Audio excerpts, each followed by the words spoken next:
அன்புமிக்க நேயர்களே, உங்கள் எல்லோருக்கும் கிறிஸ்து பிறப்பு விழாவின் வாழ்த்துக்களை அன்போடு தெரிவித்துக் கொள்கின்றேன்.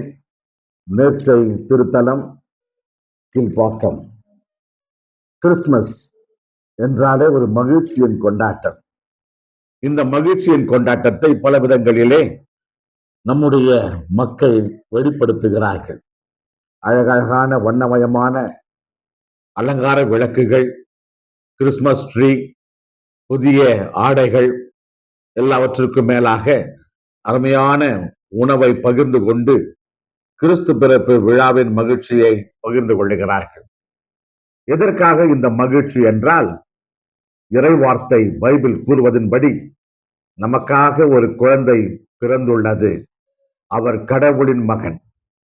இந்த குழந்தை வார்த்தையாக இருந்தவர், கடவுளின் மகனாக இருந்தவர், இப்பொழுது மனிதனாக நம்மிடையே அவர் வாழ வந்திருக்கின்றார், நம்மோடு குடிகொள்ள வந்திருக்கின்றார்.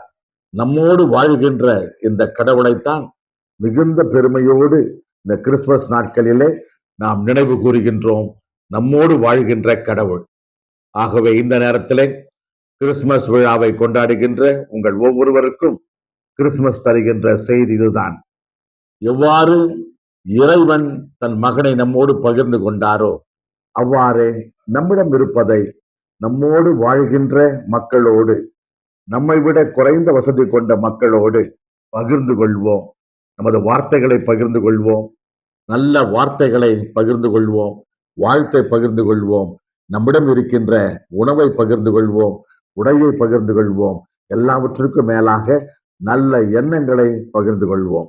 மீண்டும் உங்கள் எல்லோருக்கும் கிறிஸ்து பிறப்பு விழாவின் வாழ்த்துக்களை மீண்டும் தெரிவித்துக் கொள்கின்றேன். நன்றி, வணக்கம்.